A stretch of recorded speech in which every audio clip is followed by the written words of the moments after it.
Moving on to the next category of interactions to create a flow, we will now look at the options under the integrations category. These options allow the flow to be integrated with other services or external systems. The API component provides responses to users using data from a server.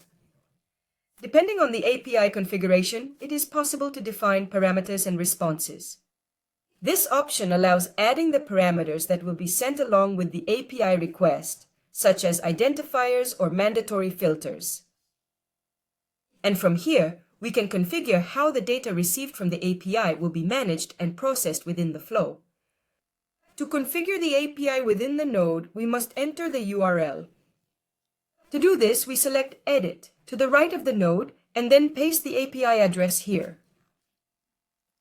Once the URL is configured, we can select the method of the request.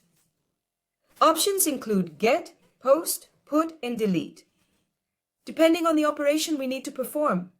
If we only want to retrieve information, we will select get.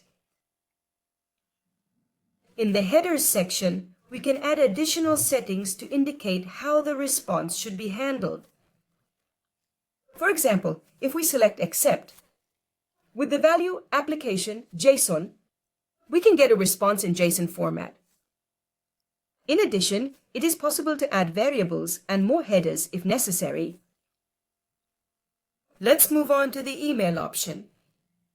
This option sends emails as part of the interactions within the flow, which is very useful for notifications.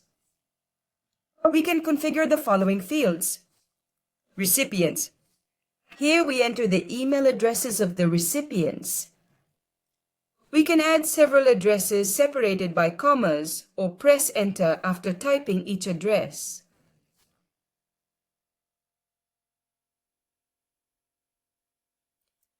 In this field, the subject of the email is defined. We can insert variables to customize the subject with dynamic data.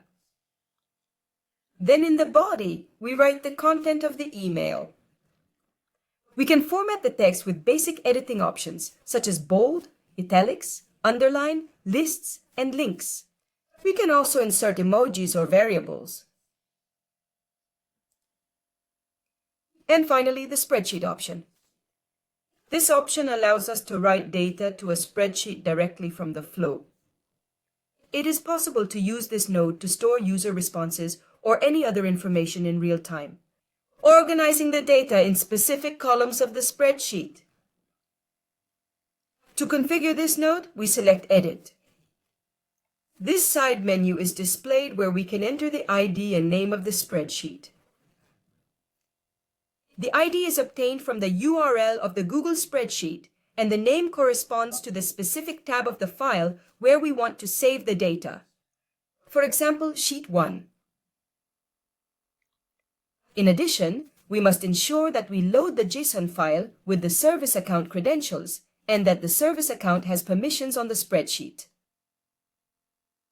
The node also displays a drop-down field to select the variables to be written in the spreadsheet.